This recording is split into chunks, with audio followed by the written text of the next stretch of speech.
Então, queridos, vamos à palavra de hoje. Hoje é a última ceia do ano. Então, quero recapitular com vocês coisas da ceia que nós temos falado durante o ano inteirinho, porque a ceia, ela expressa o Evangelho e mostra a grande obra que Jesus fez na cruz por nós, a grande redenção. Tomar a ceia não é só nesse momento fechar os olhos, fazer aquela aparência de religioso, né? E não é só isso, é uma realidade extraordinária. Por isso que Jesus disse: olha, vocês têm que fazer isso até a minha vinda, até que eu volte. Então, eu compreendendo a ceia, eu vou compreender o Evangelho, porque a ceia, ela se abre como um leque assim, e ela revela todo o Evangelho. O centro dela é a morte do Senhor Jesus na cruz. Então nós vamos fazer uma comparação com Êxodo capítulo 12. Então vamos lá, abre a sua Bíblia.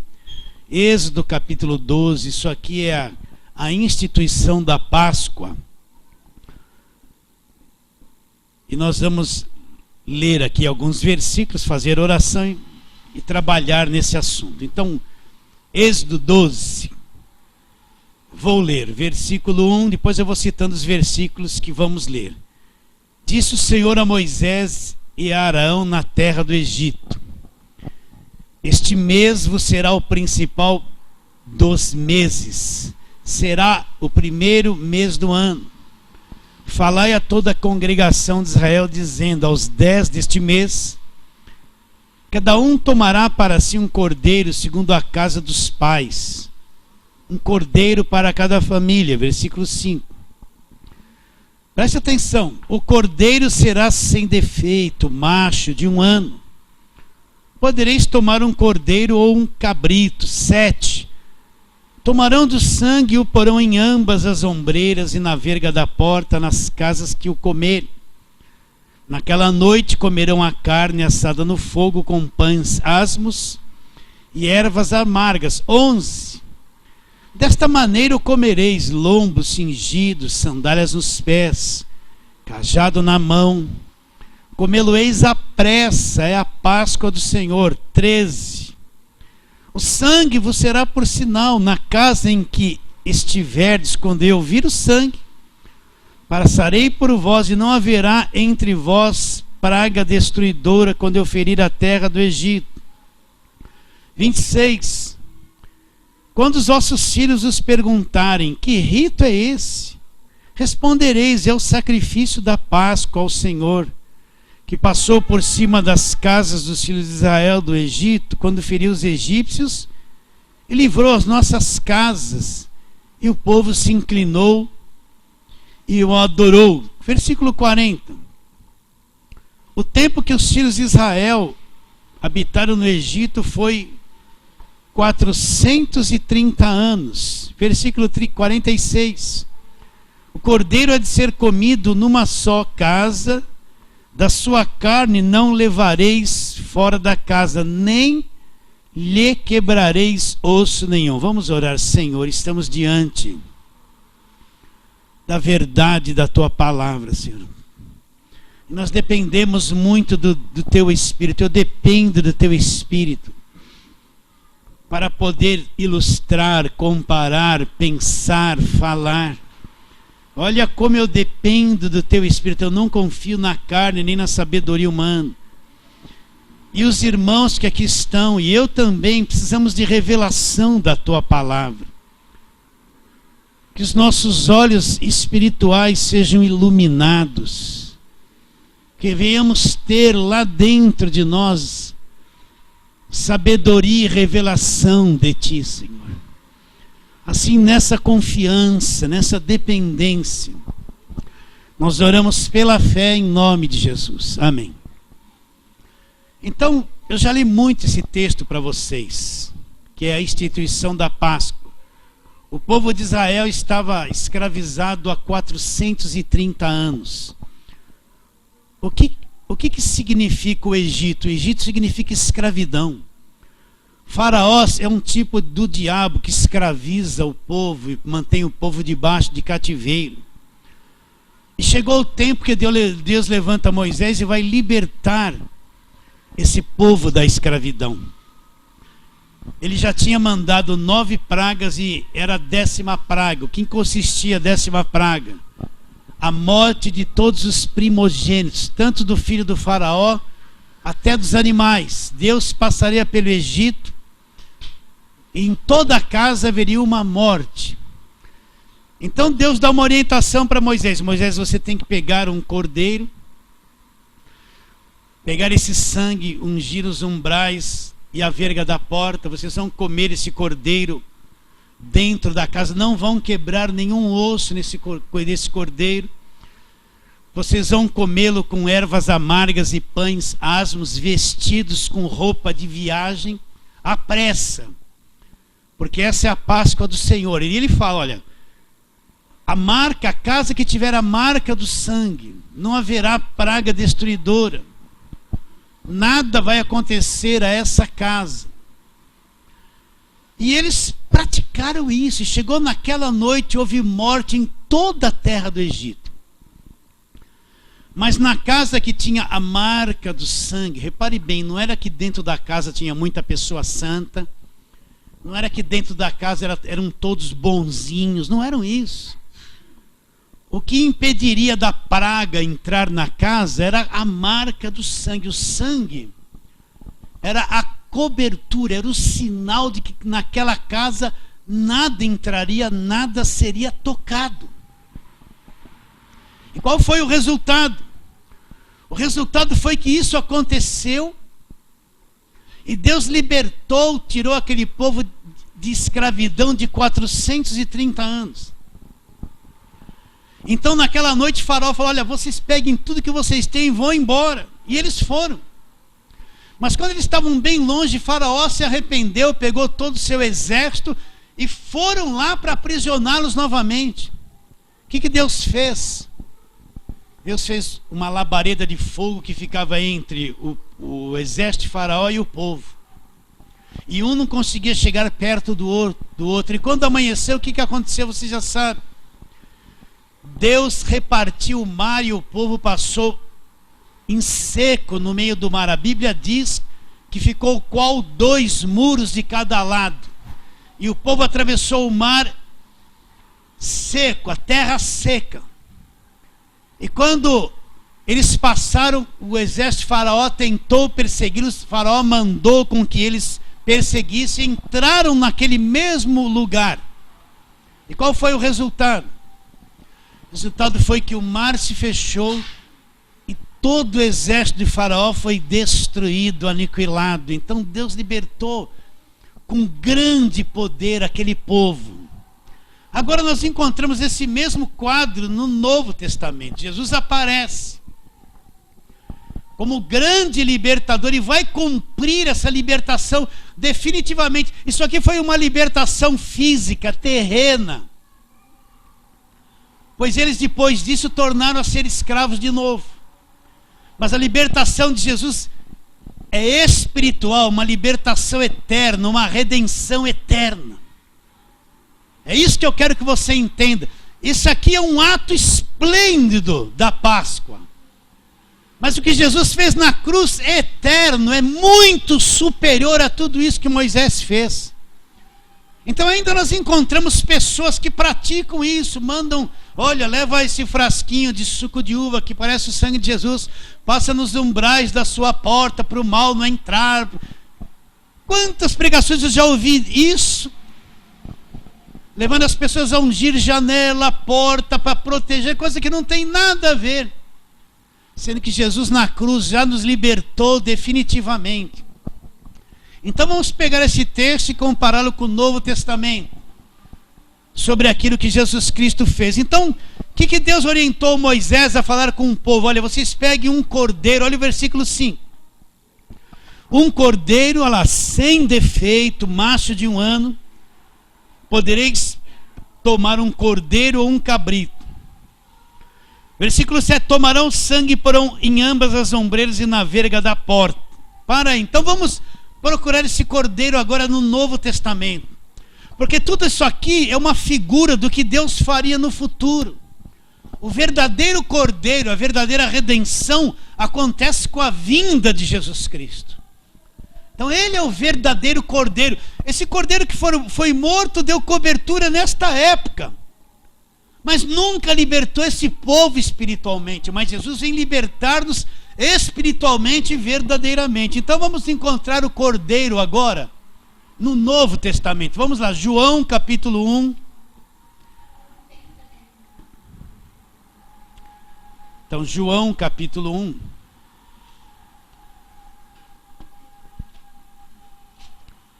Nós vamos ler ali 2 versículos. João Batista. Jesus disse a respeito de João Batista: dos nascidos de mulher, ninguém foi maior que João Batista. João Batista nunca fez um milagre, não fez cair fogo do céu. Mas o que João Batista fez para Jesus dizer que ele foi o maior dos nascidos de mulher? Se foi o maior, ele foi maior que Abraão também. João Batista pregava a pregação de arrependimento, de mudança de mente. Ele dizia assim: arrependei-vos porque está chegando o reino de Deus. E ele preparou o caminho para o ministério de Jesus Cristo. Quando Jesus Cristo começou o seu ministério, ele começou com a mesma pregação de João Batista. Só que ele disse o seguinte: arrependei-vos porque chegou o reino de Deus. Então João Batista foi muito grande. Jesus falou que dos nascidos de mulher, ninguém foi maior que João Batista. E João Batista faz uma declaração a respeito de Jesus Cristo. Olha, repare bem. João Batista nasceu, ele foi criado no deserto, né? E ele teve tremendas revelações no deserto a respeito do Cordeiro de Deus, a respeito de Deus, da vinda do Filho de Deus. Ele disse a respeito de Jesus: depois de mim vem aquele o qual não sou digno de desamarrar as correias da sandália dele. Ele vos batizará com o Espírito Santo e com fogo. Ele disse isso, João Batista, a respeito de Jesus. Então olha o que ele fala a respeito de Jesus. Vamos lá. Versículo 29. No dia seguinte viu João a Jesus que vinha para ele e disse: eis o Cordeiro de Deus que tira o pecado do mundo. Olha como essa afirmação é grande. Ele olha Jesus e tem revelação. Na mente de João Batista, ele vai lá para o Velho Testamento. Talvez tenha pensado em Êxodo 12. Mas ele olha Jesus e fala: olha o Cordeiro de Deus. O que o Cordeiro de Deus vai fazer? Ele vai tirar o pecado do mundo.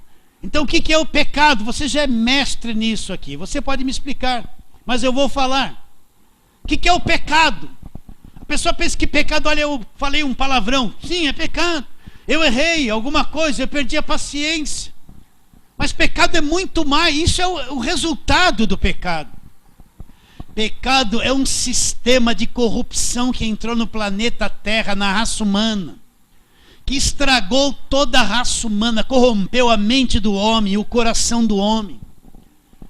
Estragou a raça humana inteirinho. A raça humana inteirinha é corrupta, é estragada, é destruída. Por isso que ela faz coisas erradas.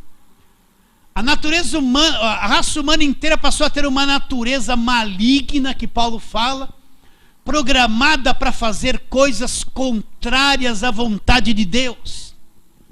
Então pecado é muito mais do que cometer um erro. Eu sou errado, a raça humana é estragada. Se ela corrompe, é porque ela é corrompida. Se ela mente, rouba, explora uma nação, é porque é a natureza humana. Isso é pecado. Então pecado é muito mais do que cometer uma coisa errada fora. O pecado é que nem um vírus que entrou no planeta, estragou todo o nosso planeta, desde os animais, os vegetais e o ser humano. É uma raça destruída, estragada, corrompida. Eu não sei como explicar, ir mais fundo nisso. Uma criancinha nasce, ai que bonitinha. Você já cansou de me ouvir falar nisso? Daqui a pouco, ai, a víborazinha está ali. A víborazinha está ali. Daqui a pouquinho vem aquela coisa de 1 ano, começou a andar, puxou a cortina, jogou tudo no chão. A mãe fala: você fez isso? Ele fala: não, já é mentiroso. Ele fala que não foi, só foi ele. Mas ele fala que não foi ele. Quem ensinou ele a mentir? O pai e a mãe ensinaram? Não. Mas ele já nasceu corrompido, a mentira já está nele e ele é mentiroso. Ninguém ensinou ele a mentir. Aí pega ele e põe outro do lado dele, da mesma idade, e uns brinquedinhos lá. Daqui a pouco eles estão se puxando o cabelo, brigando, xingando, não aprenderam ainda, né? Tão nervosos, um puxa o cabelo, o outro toma, é meu, é meu. Quem ensinou a ser egoísta e não repartir nada? Ninguém. Mas a natureza víborazinha já está ali, a natureza ruim está ali. Então a igreja precisa conhecer a natureza caída do homem. Não conhece, ninguém quase ensina isso. O homem é corrompido, estragado, destruído. E mesmo a gente crente está preso num corpo corrompido, corpo da morte, programado para fazer coisa errada. Então o que Paulo fala em Gálatas 5? A carne luta contra o espírito contra a carne. São opostos. Então existe uma oposição. A maior batalha está dentro de você mesmo. Você vai encontrar duas forças. Uma lá dentro que quer fazer o bem e outra fora que quer cobiçar, que quer fazer coisa errada. E não adianta falar que é demônio. Não é demônio, é tua própria carne. A turma joga toda a culpa no demônio. É demônio da prostituição, demônio da cobiça. Não, não é demônio da prostituição. A prostituição está na carne. Ela produz a prostituição. Não precisa se esforçar para querer se prostituir. Brota na carne. Não é demônio, é a carne mesmo. Então, quando João Batista fala o Cordeiro de Deus que tira o pecado do mundo, ele tem em mente essa coisa corrompida, esse vírus, esse estrago que entrou no planeta. Ele tem em mente, ele conhecia o Velho Testamento, tem em mente a queda do homem. Um sistema corrompido, a terra é uma coisa estragada, é linda. Mas está tudo estragado, tudo, um animal come o outro vivo, sim ou não? Uma violência, está tudo estragado. Isso que é pecado, é esse sistema corrompido que está na raça humana inteirinha. Um tem ódio do outro, um mata o outro, um tem raiva, o outro tem muito, rouba o resto que o outro não tem, ele morre de fome e não está nem aí. É um pecado, é a natureza humana. Então quando João Batista fala, tira o pecado do mundo, nenhuma religião tira. Nem jejum tira, nem subir no monte tira, nem campanha, nem vigília, nada tira o pecado do mundo. A única coisa que poderia quebrar essa situação era Deus nascer aqui na terra em forma de homem e resolver o problema, porque nenhum ser humano poderia vencer essa coisa chamada pecado. Então, quando Cristo vem, Deus se transforma num homem. Eu já cansei de falar isso, gente. Imagine você de ouvir. Estávamos conversando ontem, né? Existem tantas pesquisas da NASA, de tudo para descobrir vida em outro planeta ou se comunicar com algum ser vivo de uma outra dimensão. Então tem lá umas fotinhos de uns OVNIs, umas coisas assim. E quando se faz algum filme de extraterrestre, aparece aquele cara com um cabeção, com um zoião, com um corpinho fino. Ele é cheio de luz, parece aquele disco voador todo brilhante. Geralmente eles são muito mais inteligentes do que nós. Os terráqueos são fraquinhos, eles são muito mais fortes. Então, eu vi um OVNI, eu tive experiência, eu fiz uma viagem. Tudo bem, mas não se descobriu nada ainda. E esse assunto chama a atenção do mundo. Para você entender, o verdadeiro extraterrestre que vem além da terra é Jesus Cristo, meu irmão. Só que ele não veio com disco voador, não veio cheio de luz, não veio voando, não veio com umas armas a laser. Não. Ele se transformou num homem e veio como um homem, sem brilho. Você está entendendo isso ou não? Sim ou não? Ele Ele é que veio de lá. É Ele que o mundo, a NASA, estão procurando se comunicar, não acham ninguém. É Ele que veio de lá, e o Evangelho é a comunicação que Ele trouxe, a verdade que Ele trouxe, é Ele. Só que Ele não apareceu com um cabeção, com aquele corpinho, aquele dele, aí sai um raio do dedo dele. Bom, se bem que alguns falam assim, Deus, olha essa água, consagra essa água, manda um raio para a água ficar santa, né? Eles acreditam nisso. Então Ele apareceu como um de nós. Agora, Ele, pelo amor de Deus, entenda isso. Ele é o Cordeiro de Deus que dá um jeito nessa coisa chamada pecado, que tira isso. Que tira isso, você está entendendo ou não? Que destrói isso. O João Batista olha e falou, olha o Cordeiro de Deus que vai tirar o pecado do mundo. Finalmente vão acabar os sacrifícios, vai acabar o jugo da lei. O sacerdócio da velha aliança não tem mais razão de ser, nem o templo tem razão de ser. Olha o Cordeiro de Deus que tira. O Cordeiro de Êxodo 12 não resolveu nada. Libertou, eles saíram de lá. Mas não tirou o pecado do mundo, não venceu a escravatura espiritual, não venceu. Mas o Cordeiro de Deus que João Batista viu, tira o pecado do mundo. Então na cruz, esse Cordeiro tomou sobre si o pecado do mundo, essa coisa ruim. Sei que tem muita gente que pode criticar esse extraterrestre, Jesus Cristo. Tirou na cruz o pecado. Entende isso ou não? Nenhum ser humano normal poderia fazer isso. Nem Moisés resolveu, Davi não resolveu nada. Golias não, Elias fez cair fogo do céu, não resolveu nada.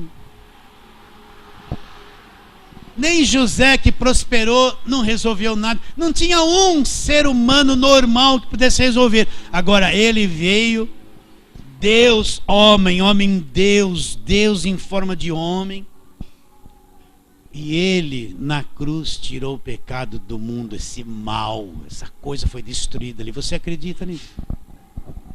Olha o Cordeiro que nós estamos vendo aqui. Quando João Batista viu, olha o Cordeiro de Deus, não é do homem, não é oferta humana, não é da religião humana, não tem nada do humano ali, é o Cordeiro de Deus que tira o pecado do mundo. Versículo 36. E vendo Jesus passar, disse, eis o Cordeiro de Deus. Agora vamos lá para 1 Coríntios, capítulo 5. 1 Coríntios 5, olha o que ele diz no versículo 7. Eu tenho que ler só o versículo, depois você leia o capítulo. Lançai fora o velho fermento para que sejais nova massa. Como sois de fato sem fermento, pois também Cristo, olha lá, o nosso Cordeiro Pascal foi imolado. Por isso celebremos a festa, não com o velho fermento, mas, nem com o fermento da maldade e da malícia, mas com os asmos da sinceridade e da verdade. Então, como Paulo apresenta Cristo como o Cordeiro Pascal, o nosso Cordeiro Pascal, a mente dele vai lá em Êxodo 12. Ele vê tudo aquilo cumprido em Jesus, e ele é o nosso Cordeiro Pascal. Vamos celebrar a festa não com o velho fermento, né? O que é o velho fermento para nós? A velha aliança, o velho fermento. Põe coisa nova aí. Vocês entendem isso ou não? Então quem é o Cordeiro? Lá em Êxodo fala assim, olha, não pode, tem que ser macho, sem defeito, sem mancha. Agora aparece Jesus. O Cordeiro sem mancha, sem defeito. Nós vamos ver isso daqui a pouco. Então vocês localizaram o Cordeiro ou não? Sim? Então vamos agora. Volta lá para Êxodo, volta lá, vai. Gênesis, Êxodo, é o segundo livro da Bíblia. Faço 12. Volta lá. Então o que Deus fala? Ele diz, Versículo 7, tomarão sangue e o porão em ambas as ombreiras e na verga da porta das casas que o comerem. Versículo 13, o sangue vos será por sinal na casa em que estiverdes. Quando eu vir o sangue, passarei por vós e não haverá entre vós praga destruidora quando eu ferir a terra do Egito. Então olha isso que Deus está dizendo. A marca, o sinal seria o sangue seria a cobertura da casa. Deus não está dizendo que tem que ter todo mundo perfeito e bonzinho dentro da casa. Se não for bonzinho, ele vai destruir. Não era um monte de santinho vestido a caráter de santo que estava dentro da casa. Mas o que daria cobertura para aquela casa era uma coisa que eles puseram do lado de fora, era um sangue. A marca era o sinal. E na casa em que tivesse o sinal, praga nenhuma entraria. Pelo amor de Deus, você vê o que eu vejo, não? Sexta-feira forte. Você que está com mandinga, com olho gordo, com mal olhado, é alvo de macumba, venha, tudo crente. Vou fazer uma oração forte. Tua casa está cheia de diabo, vou dar uma rosa ungida, vem aqui, nós vamos lavar a tua casa. Casa de crente. Você é crente de verdade? O crente não é aquele religioso que passa assim de paletó e gravata com a Bíblia assim, todo dia assim, ó, não dá risada, não fala oi, ele só fala assim, paz do Senhor, paz do Senhor, paz do Senhor, paz do Senhor. Está no meio do mercado um monte de incrédulo. Já não gostam de crente. Né? Paz do Senhor. Que paz do Senhor? Fala assim, bom dia, olá. Ó, se eu for crente, tem que ficar que nem isso aí. Paz do Senhor no meio de todo mundo aqui. Vocês estão entendendo ou não? Estou no mercado, não estou na igreja. Vamos deixar esse linguajar crente. Seja normal. Tem um que fala assim, ô pastor. Eu falo, por que você me chama de pastor tão alto assim? Aí ele fala, paz Senhor, vem me dar a mão. Eu falo, mas você nem crente é, não vai negar. Por que você vem me cumprimentar assim tão alto aqui? Vocês estão entendendo, não? O crente é aquele que nasceu de novo, não está escravizado por um sistema religioso. Sabe em que acredita, sabe quem é Jesus. Esse é o verdadeiro crente. Ele não é medido pela roupa que ele veste, se põe essa roupa, se deixa de pôr. Isso é tudo religiosidade. É tudo legalismo. Bastava ter um sinal na casa que nenhuma desgraça entraria ali. Você acredita nisso ou não? Agora você é crente, então você tem a cobertura do sangue. Você tem o sinal do sangue na tua vida. Aí, pastor, quer dizer que os meus filhos vão ser tudo bonzinho? Não, eles vão ser às vezes até uns capetinha. Que nasce na natureza ruim. Vocês entendem ou não? Mas meu irmão, você tem uma cobertura do sangue do Senhor Jesus. É o sinal na tua vida. Acredita ou não acredita? E entrou algum mal na casa deles. Aquilo era um sangue de animal. E teve todo esse efeito. Imagine o sangue do Senhor Jesus Cristo, o Cordeiro de Deus. O sangue do homem Deus é muito superior a isso que está aqui na Páscoa. É gigantesco o sangue de Jesus. Então você vê o crente supersticioso. Eu tenho que falar isso, meus irmãos. É o que mais eu ouço. É macumba, é inveja, é olho gordo, é o feitiço, é mal olhado, é o tempo todo. Vem para libertar o mal. O tempo todo o mal está dentro da casa. Será que na tua casa não tem Deus lá? Só tem mal. Você é crente e o mal está dentro da tua casa o tempo todo. Que desgraça de evangelho que não é evangelho, é uma enganação, é uma mentira, é uma coisa falsa, que escraviza o crente o tempo todo. Então, se em Êxodo 12 esse sangue, para algo alguma, entraria lá, imagine o sangue do Senhor Jesus, que é muito superior ao sangue de um cordeiro do Velho Testamento. É ou não é? Então vamos lá, vamos trabalhar no sangue agora. 1 de Pedro, vamos ver o cordeiro ali, em 1 de Pedro. 1 de Pedro, capítulo 1. Presta atenção nisso. 1 de Pedro 1,18. Sabendo que não foi mediante coisas corruptíveis, como prata ou ouro, que fostes resgatados da vã maneira de viver ou do fútil procedimento legado pelos vossos pais, mas pelo precioso sangue, olha lá, como de cordeiro, olha lá, sem defeito, sem mancha, sem mácula, o sangue de Cristo, ó, conhecido com efeito antes da fundação do mundo. Então, antes que Deus fizesse o mundo, Cristo era conhecido como o cordeiro que viria, introduziria no mundo e salvaria o mundo. Conhecido com efeito antes da fundação do mundo, porém manifesto no fim dos tempos por amor de vós, e que por meio dele tendes fé em Deus, o qual ressuscitou dentre os mortos e lhe deu glória, de sorte que a vossa fé e esperança estejam onde? Em Deus. Então, sabendo que não foi mediante coisas corruptíveis como prata ou ouro, que fostes resgatados da vossa vã maneira de viver, legada pelos pais. O que quer dizer esse resgate aí? Sabe, se você for pesquisar essa palavra aqui, é como se o indivíduo fosse sequestrado, raptado, e as forças táticas policiais fossem lá, destruísse o cativeiro, prendesse os ladrões e libertasse eles à força. É isso que Pedro está dizendo. Não foi com prata, ouro, dólar, euro, real, que vocês foram resgatados do sequestro. É isso que ele está dizendo. Mas o que me resgatou de lá? O precioso sangue. Sangue de quem? Como de um cordeiro, olha lá, sem defeito, sem mácula, o sangue de Cristo. Então olha o poder que é nisso aqui. O diabo sequestrou essa raça humana. Mas Jesus veio, quebrou o poder do diabo, nos arrancou de lá. Você crê?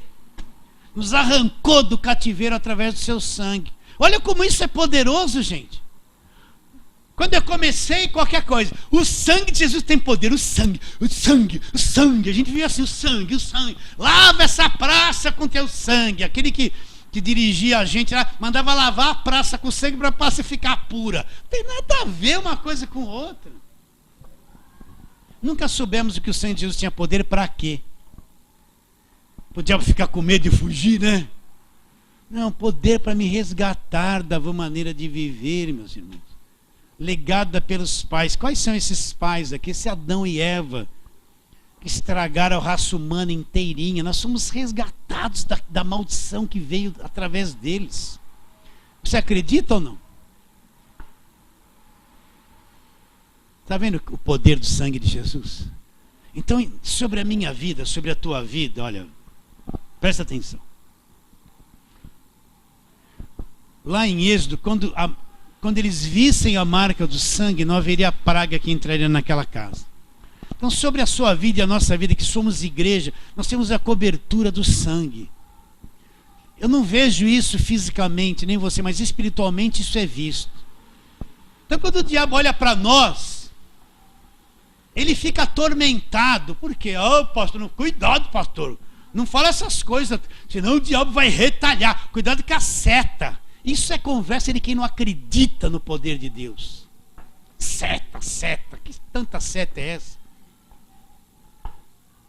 Então, quando o diabo olha para a igreja, qual a visão que ele tem? A marca do sangue na nossa vida. Você acredita ou não? Ele vê isso e ele fica atormentado, que não pode fazer nada. Agora ele pode tentar levar a mentira para a nossa cabeça. Que ele trabalha com a mentira. Aí vai entrevistar o demônio. O que você está fazendo? Eu estou na casa dele, está vendo? Como é que pode acreditar num demônio que é pai da mentira? E acredita na entrevista do diabo. Então ele nos resgatou tudo aquilo que veio de Adão. Presta atenção. Ele nos resgatou da vã maneira de viver. Nos arrancou dessa coisa que ele levou na cruz chamada pecado. Nós já somos perdoados. Agora eu preciso acreditar. Quantos que você vê na televisão abrindo isso, falando com ênfase, mostrando esse poder? Não vê. Você vê? Não vê. Uma mensagem dessa do sangue de Jesus é uma coisa que tem que pregar uma semana na televisão sem parar. Você não concorda? Então vamos correr, que o tempo está indo. Vamos lá. Romanos 5:8. Você já sabe o que eu vou dizer. O que ele diz? Olha, para você entender o sangue. Romanos 5:8.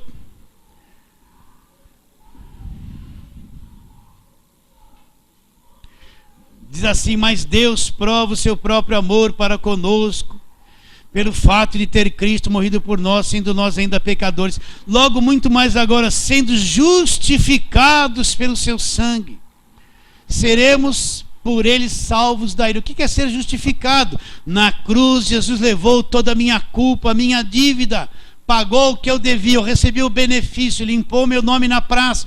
Eu sou justificado. Deus olha para mim e diz: você está justificado, não é mais um condenado. Então o sangue me justificou, me tornou limpo diante de Deus, justificado, atado, ligado em Deus.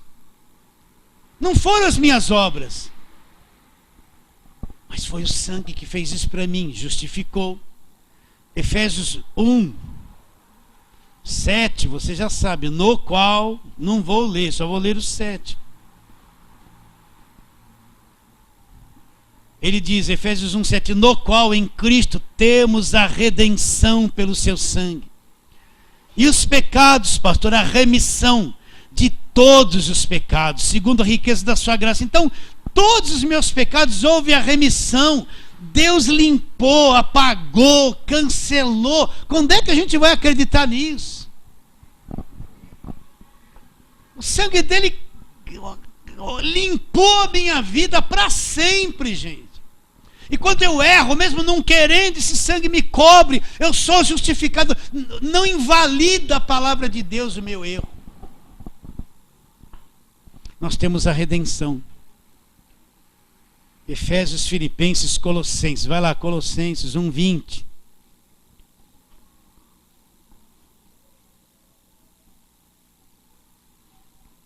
Ele diz assim, que havendo feito a paz pelo sangue da sua cruz, por meio dele reconciliasse consigo mesmo todas as coisas, quer sobre a terra e quer nos céus. E vocês em outro tempo, vocês eram estranhos, inimigos no entendimento, pelas vossas obras malignas, agora porém vos reconciliou no corpo da sua carne, mediante a sua morte, para apresentar-vos perante ele santos, inculpáveis e irrepreensíveis. Até aí.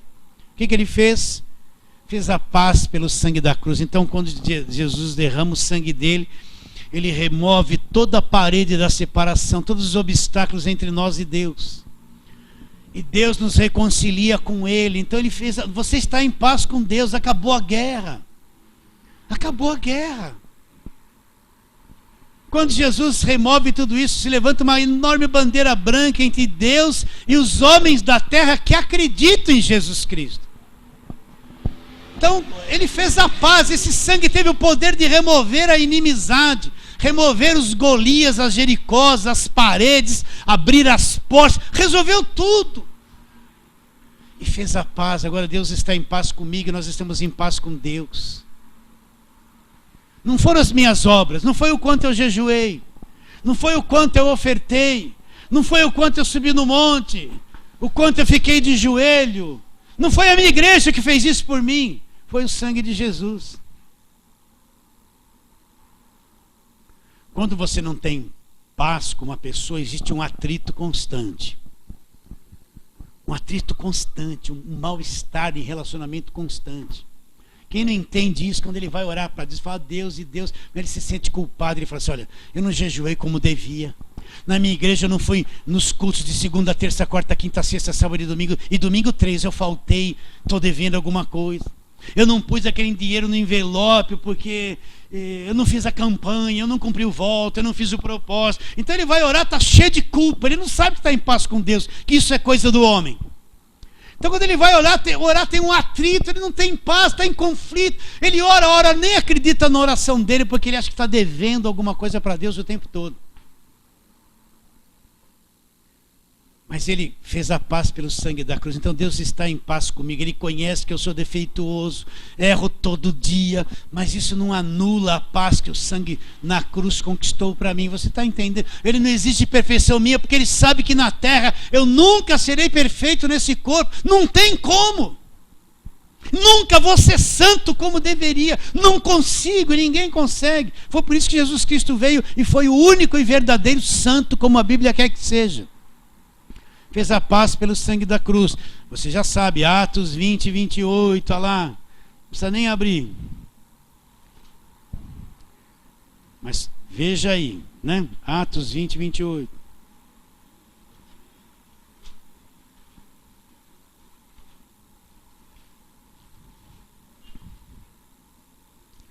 Ele fala: atendei por vós e por todo o rebanho sobre o qual o Espírito Santo vos constituiu bispos. Eram os presbíteros e bispos lá de Éfeso, para pastoreardes a igreja de Deus, olha lá, a qual ele comprou com seu próprio sangue. Então esse sangue foi o preço pago por nós, pela nossa vida. Nos comprou com seu sangue. Nós somos propriedade exclusiva dele. Comprados, preço da vida. Você vale o preço do sangue do Senhor Jesus derramado na cruz do Calvário. Isso é real, gente. Entende isso ou não? Já repeti 1000 vezes, você vai ouvir mais 1000. Então aquele sangue de um cordeiro do Velho Testamento, de um animal, deu aquela cobertura toda para a casa de quem estava ali dentro. Olha o sangue de Jesus que já fez por nós, já fez. Não é o meu braço que vai fazer. Já fez por nós na cruz. Nós vamos tomar a ceia, comer o pão e beber do cálice. Nós vamos ler: este cálice é o Novo Testamento no meu sangue. Olha aqui o Novo Testamento no sangue dele. É o cálice da nova aliança, do que ele já cumpriu na cruz. Está entendendo uma expressão da verdade poderosa do que é a ceia? Não é a ceia de conquista, ceia da vitória, ceia da reconciliação, ceia para prosperar. Puseram um monte de nome na ceia que não é bíblico, é invenção. É religiosidade, não é bíblico. Porque a ceia do Senhor não tem nome. É só a ceia do Senhor e nada mais. Mas o que ela ensina, o que ela expressa? Hebreus 10, vamos lá. Hebreus 10.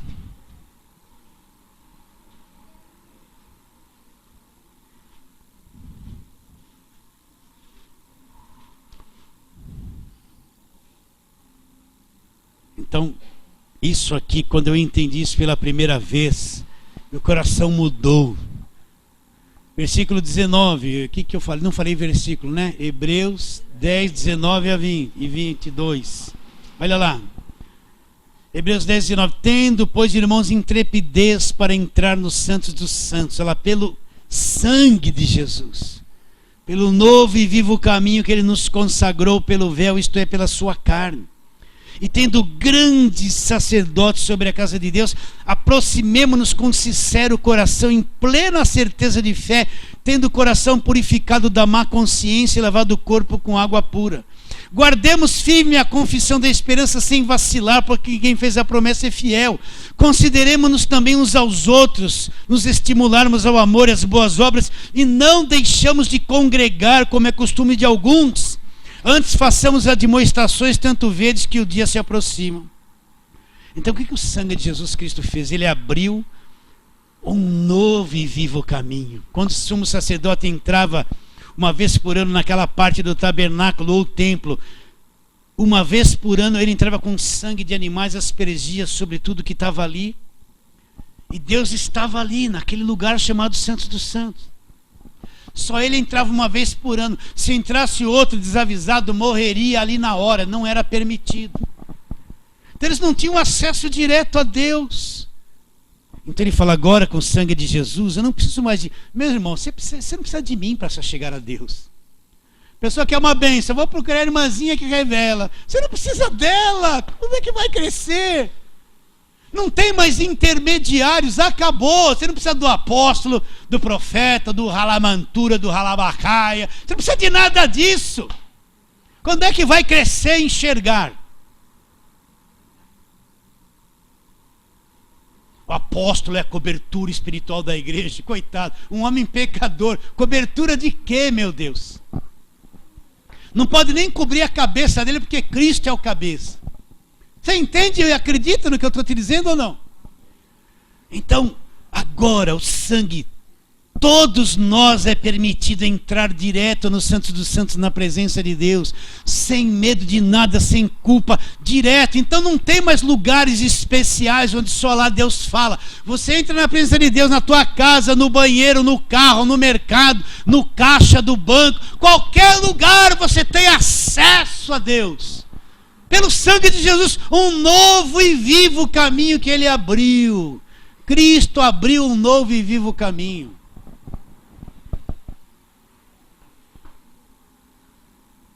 Então qualquer um que crê de verdade está na presença dele direto a Deus, não tem mais intermediário. O sacerdote do Velho Testamento, ele foi substituído por Jesus. Jesus é o nosso sumo sacerdote na nova aliança.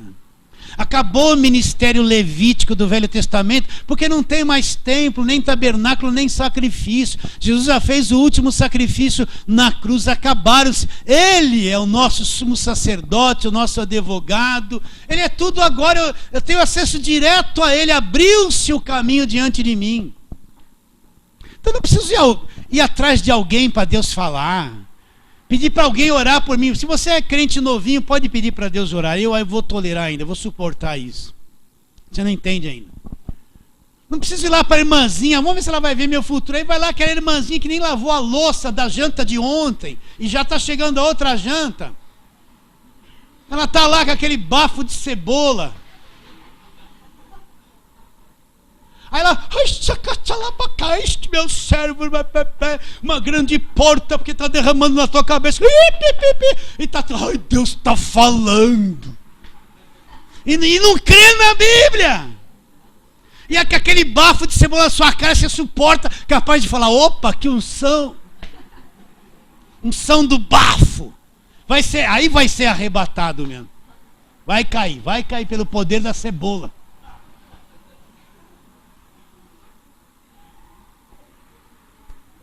Você pode acordar angustiado na tua casa, se você fechar os olhos e falar, Senhor, pelo sangue de Jesus eu estou na tua presença, é real isso para você. Não tem nada que possa prender isso. Se você está no trânsito irritado, que alguém deu uma fechada, eu fico irritado, você fica, eu fico. Tem dia que eu me seguro assim, senão eu falo, pastor, o senhor faz isso. Me irrita. Tá indo para a internet, que vai libertar um monte de gente que faz e não conta. Mas o senhor não é santo, eu sou porque ele me santificou, mas não consigo ser perfeito. Estou preso na natureza caída. Vocês entendem isso ou não? Então em qualquer lugar você está na presença de Deus. Eu não vou orar assim, Deus, agora em nome de Jesus, nós entramos na tua presença. Não vou entrar, eu vivo na presença dele e você vive na presença dele. O novo e vivo caminho foi aberto, não entro mais, ele está comigo todos os dias. Então preciso terminar. Você entendeu, querido? E se o sangue lá no Velho Testamento, que era de um animal, deu essa cobertura, imagine o sangue da nova aliança, que nós vamos trazer à memória agora. O sangue de Jesus que me resgatou, que me justificou, que me reconciliou, que me comprou, que me redimiu, que abriu um novo e vivo caminho. O sangue da nova aliança na qual nós vivemos. É uma coisa muito poderosa. Agora a ceia prega tudo isso que eu te falei. Só com um pequeno cálice. Você está entendendo o que eu estou dizendo ou não? Fala tudo isso e muito mais. Então creia, nós não precisamos mais de nada. É olhar para Jesus e falar, Senhor, eu preciso te adorar, Senhor. Eu preciso te amar muito, eu preciso te adorar. Eu preciso te adorar e te agradecer por essa tão grande salvação e redenção. Porque a gente só chega a ver, me dá isso, me dá aquilo, me dá, eu quero, eu vou tomar posse, eu preciso, eu tenho, eu quero, eu exijo, eu determino, é agora e pá! Às vezes ele está assim, tão pertinho da gente, só querendo isso. Eu vou te adorar, Senhor, não vou te pedir nada, não vou falar nada. Eu vou gastar um tempinho aqui, não vou gastar, eu vou ganhar. e dizer assim: eu te amo, eu te adoro, eu te amo, eu te adoro, e ficar só falando isso para o Senhor, mais nada. Abrir meu coração, sabe aquela comunhão íntima de você e Deus, que Ele está tão real, é tão maravilhoso, que você não quer mais pedir nada, você se sente até envergonhado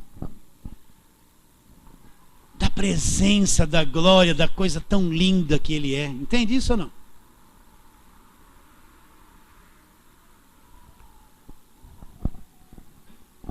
Crer é mais que tudo, e adorar também, mais do que todo e qualquer coisa.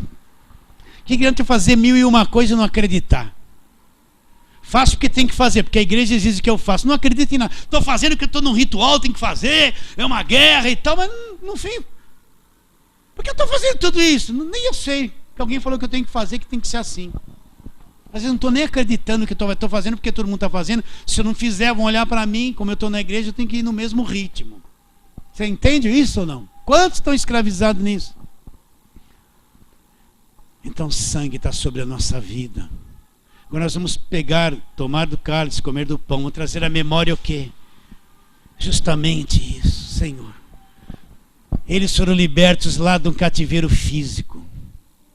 Nós somos os verdadeiros libertos de todo cativeiro espiritual para sempre.